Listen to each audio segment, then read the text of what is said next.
At the age of 29, Ayavan was a fairly happily married Mary, and my wife, Galia, 28 years old, an intelligent, representative woman who was gifted by nature with good looks.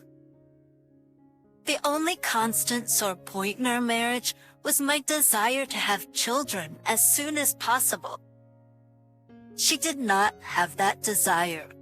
A girl named Rita worked with me. We were not very friendly, but we had to communicate at work. As a group of 8 to 12 employees would go out once a month for pizza at lunchtime. And she and I were often in that group. We even sat next to each other twice. My only real one-on-one contact with her occurred when her computer went down at a very inopportune time. Usually, someone from outside the aid department would immediately help the HR manager with her computer, but the flu was running rampant in the aid department that day. The only 2 employees who were not sick were tasked with a general system update, which could not be delayed because a possible malware was detected in the system. Since Rita and I had been with the group for lunch 2 days earlier, she called me in a panic. I immediately went to her office.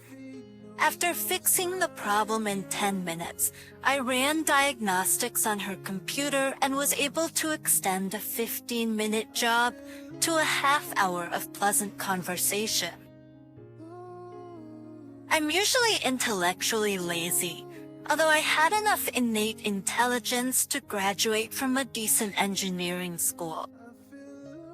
I spent most of my time playing basketball, chasing women, working out, and drinking. I don't do any of that anymore except practice. I do my job pretty well, but I'm not a fanatic and I don't do much more than I should. Our company likes to do family events. On Saturday, near the beginning of July, we had a party at a boarding house with all sorts of activities, including a pool. After a few friendly games of volleyball, I got sweaty and decided to go for a swim. So I changed into my bathing suit, took a quick shower to avoid polluting the pool water, and went out to the pool deck. I saw my wife Galia, who looked very attractive in a bikini, which I thought was too small for a corporate event, sitting on a lounge chair and talking to other women. I gave Galia a quick kiss, walked to the deep end of the pool, and took a perfect high dive. When after several dives, I climbed the stairs, emerging from the deep edge of the pool, a picture of an attractive woman appeared before me. Even though the tall woman was wearing a rather conservative, covered swimsuit, it was impossible to hide how seductive her body was. While I was looking at her from behind, wishing we had sunglasses, she stopped, took off her hat and sunglasses, put them on a lounge chair and continued on her way to the diving board. I saw her face when she did. It was Rita. As I watched her, I suddenly noticed something on her right thigh. Oh, I thought I stealthily followed Rita for the next 15 minutes or so, trying to get a better look at her. Finally, as I followed her up the high jump stairs into the pool, I got a really good look at her. It was a birthmark that really resembled a 4-pointed star. After I came to my senses, I got dressed, lured Galia out of the pool, and we ate lunch with a few other couples. The next morning, I thought about Rita again. The birthmark kept bugging me, and I remembered where I had seen it. I like to sit on adult websites, so there was this one hottie there who had a plastered face. I was just crazy about her, and she had the exact same birthmark. I was still thinking about it when I went to a website where I found 2 more of her original photos and a short video. The video didn't show her entire face, but it did show her chin and hair. At that point, given that I knew how conservative Rita had always been, I was sure she didn't know about these pictures and videos on the internet, and once she found out, she would definitely want a Tim removed. Then I knew I had to do something. The first thing I did was try to reconstruct her face in one of the pictures to make sure definitively that it was her. At the same time, if I could do that, it meant that others could too, and Rita certainly wouldn't want that. I called a friend of mine from university who majored in computer science. But unlike me, he was really studious, and I knew he had a master's degree. After showing him this material, I told him what I would like to do. He replied, "First, you have to figure out what application was used for blurring. Once you figure that out, contact me and I'll send you the appropriate software tool." He then gave me instructions on how to determine the blur application, warning me that it would take a long time. After working for about 15 to 20 minutes a night for a week, I finally found the right app. That Friday, I sent an encrypted email to my fellow man, got the right tool as an attachment to his reply, and then it took me a while to do the recovery. We had a busy weekend, and it wasn't until Sunday evening that I used the tool as instructed by my fellow. I used the most provocative photo where her face was blurry. After a few minutes, it was no longer blurry. It was Rita. She looked pretty damn attractive. By Wednesday afternoon of the following week, after a little introspection, I decided that the best approach was to provide Rita with open source information in person. An anonymous email could have been problematic. I really liked Rita. If she had killed the messengers, I would have been sorry. But it was the right thing to do. As fate would have it, we had one of our pizza days on Wednesday, and she and I were present but not sitting next to each other. Paksaigia on the 3-block walk back to our office, I separated her from the crowd, and after a little chit-chat, I took a deep breath. "Rita, there's something really important I need to talk to you about. If we have time this weekend, so we can meet alone for 20 minutes at the most." "I think, Ivan?" What's the matter? "I'm sorry, but I don't feel comfortable saying anything about this until we're in a private setting. I guarantee it's something you need to know."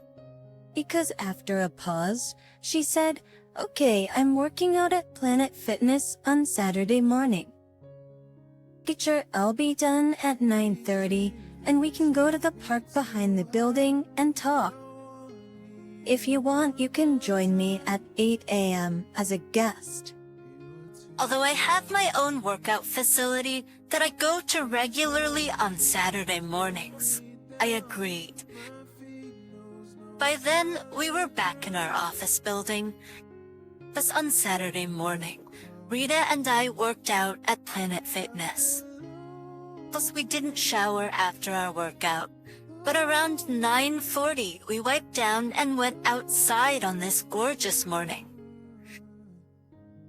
I pulled out my car envelopes before we sat down on a secluded park bench, each with a bottle of water. "So, what's the big secret?" Rita smiled. I decided it was best to take a direct, very direct approach. Seeing through an internet site with racy photos, I came across a candid photo of you in a video. It takes, and with the photo, it follows that the video was taken hidden by the camera, that you didn't know about them. There are 8 photos and 1 video. The photos have your face blurred, but when I suspected you were in them, I recovered one of them. In this envelope is a copy of each photo, including the one with your face restored, and a website where they and the video can be found. At first, Rita thought it was a joke, but then when I held out the envelope, her face became serious. But when she opened it, she gasped in shock and pressed her hand against the card. She didn't turn the picture toward me, and I looked anywhere but at her. Attain of you bise and pe, then she shrieked softly, then cursed, "This bastard, I'm his." She looked at one picture much longer than the others. Is that the picture that made you realize it was me? Of course, it was the one that showed her birthmark. She had a birthmark. I nodded my head affirmatively. "So that's why you followed me to the company party?" she asked. Her tone wasn't accusatory, but it wasn't friendly either. "Yes, but I didn't know you noticed." I got mumbled and could feel my face reddening and my forehead protruding, but not from the workout. I don't know if that makes you more or less weird, but at least it explains everything about your behavior. We talked some more and went about our business. True, Rita kissed me unexpectedly before she left and said she would contact me if she needed my help. A few days after Saturday's revelation, a lot happened. Rita had a fight with her husband, Kolia. Like from what I learned from the rumors and later directly from her, she threatened him with divorce. Kalia began to behave strangely. Usually she was not capricious, but now often, unlike usual, her behavior became aggressive. Rita invited me to lunch. There she told me that despite her best efforts and Kolia's, the Eastern European site refused to remove the pictures of the videos because they were the most viewed content they had. Rita appeared very depressed and not at all as friendly as usual.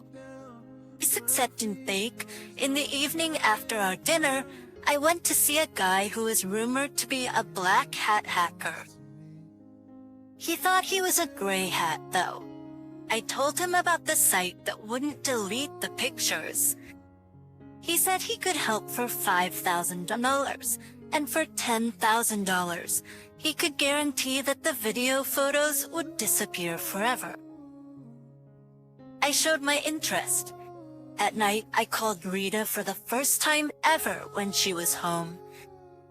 I told her what a black hat could do, what the cost of her work was. I assured her that I could work as a go-between. I also guaranteed that if they weren't removed, I would pay half the cost. She sweetly declined my offer of payment. She said, "It's not your fault. All this happened because of Kolia, and he will pay for it one way or another." But she accepted my offer to be a middleman. I got the money from Rita, and on Saturday morning, I tracked down Dima, the black and gray hat. When I gave him the money, I thickened the colors a little. I told him that, despite my degree, I could never match him when it came to computers. What a wonderful woman who had been treated unfairly, how grateful we could be. And I even cried. Dima called me Thursday night of the following week using a disposable phone. "Check the website," he said with a chuckle. "You're a genius," I said. "It went much better than planned," he continued. The jerks running the site had a big hole in their security. And they paid the price for it. Elements on either side. We sold the house and moved into apartments on opposite sides of town. At that point, I was truly happy that we never had children. Rita and I remained friends while my divorce was going on, and she even joined some of my friends who took me to a no-baby game to celebrate my divorce, which was only 4 months after the papers which were filed with Hale. We never discussed the circumstances of my divorce in detail, but because of the fact that she had met Galia in person on that infamous Sunday, it was clear that she knew most of it. Then 2 months after my divorce, Rita came to my office on Thursday. I don't remember her doing this before and closed the door. Stephen, can I take you to dinner tomorrow night? There's something really important I need to talk to you about. Sure, I answered. When and where? How about meeting me at a cafe near the central square? All evening casual clothes? She smiled. And then I'll see you soon, I replied. She smiled again and then walked out, putting the door open as if she hadn't noticed it. It was obvious that Rita was nervous during dinner. In fact, she had lost her composure to say nothing she wanted to while in the restaurant, partly because we were sitting next to several other couples. She suggested we talk in my car. I tried to pay at least half of the dinner bill, but she refused. Since the temperature outside was pleasant, we had the windows ajar, and she mostly looked straight ahead while she talked, occasionally meeting my gaze as I kept looking at her. The gist of her remarks shocked me so much that I have a hard time forgetting them. Galia keeps begging me not to divorce him and is doing everything he can to keep things quiet.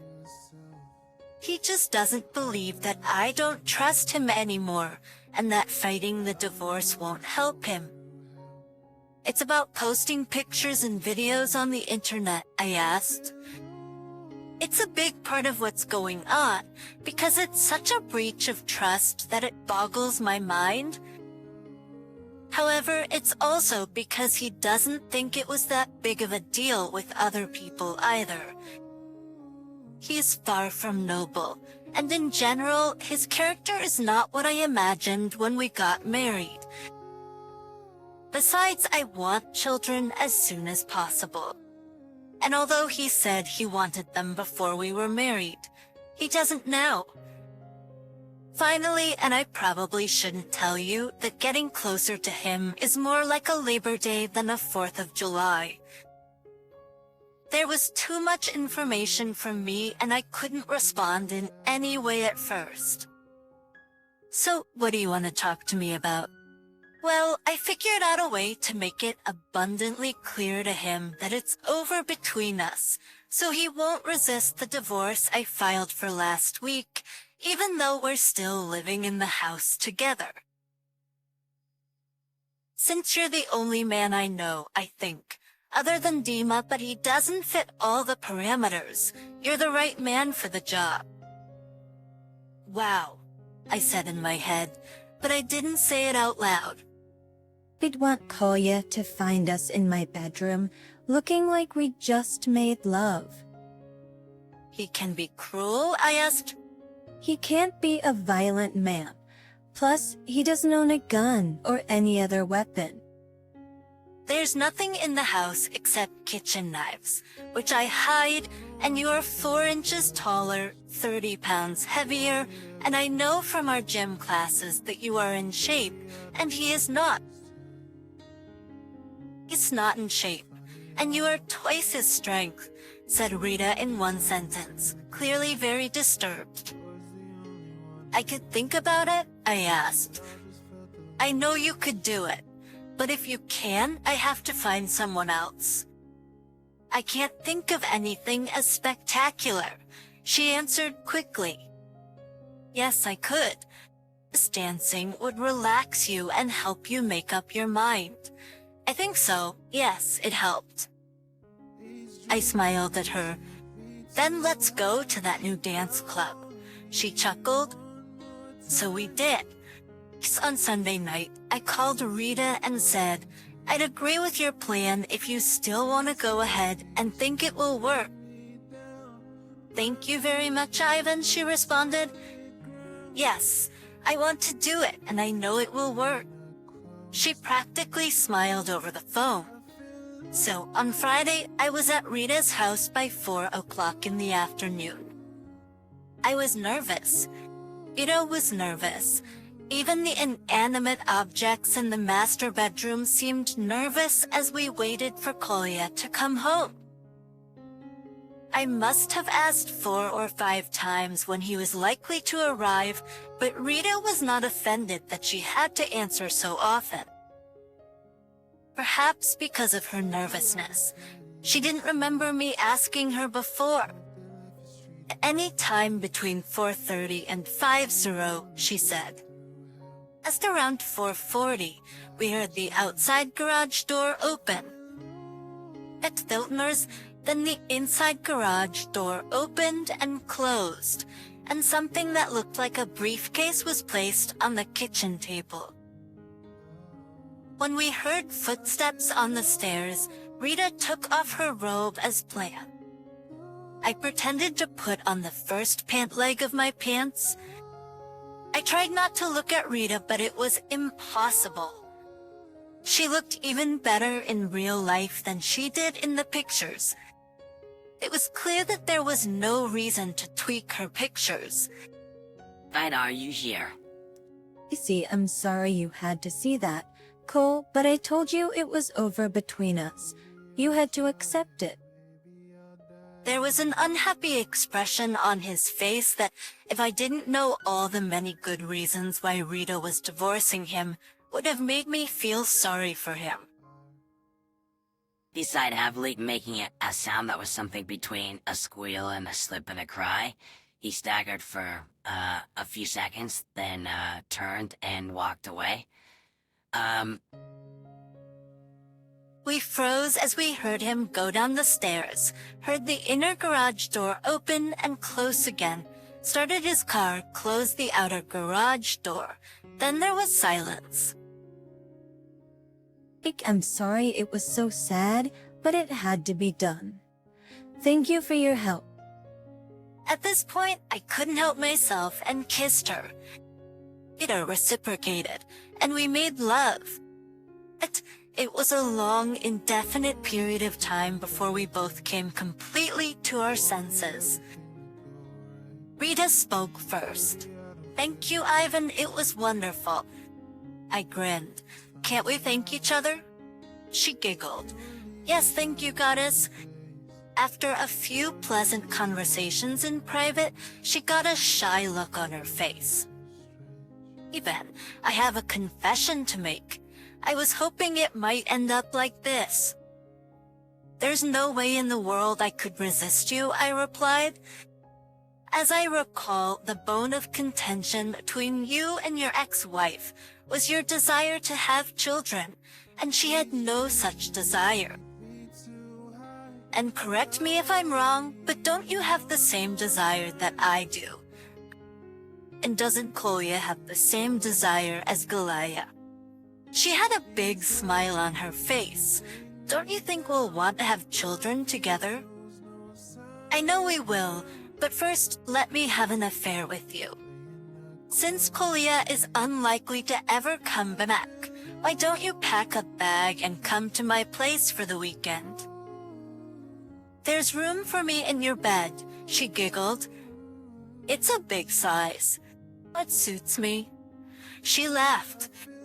We got dressed. She followed me to my apartment in her car. After I made her a light dinner, we had a long talk in my bed. Although our little stunt with Kolya was cruel, he got it right.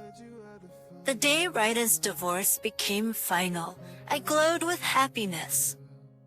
After celebrating that night when we went to bed, we had the sincerest intimacy of our lives. I had never felt more relaxed when I told her without a hug that I loved her and wanted to spend the rest of my life with her. Rita smiled and kissed me. I love you too. And it's a blessing that we love each other, because I have some news.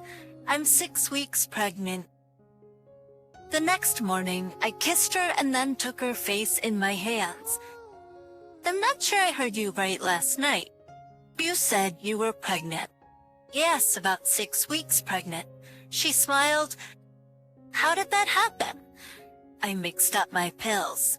She answered with a big smile.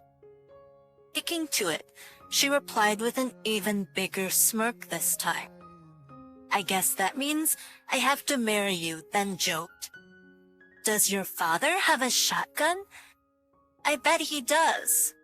And he won't let his little girl have kids without a ring on her finger. She bets this time with an even broader smile. Do you think I'll agree to anything you want? Don't you?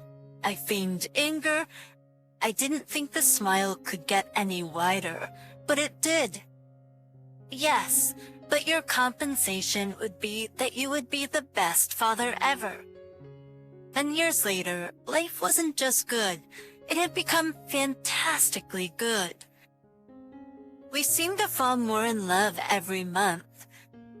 We are madly in love with our 3 children, 2 girls and a boy.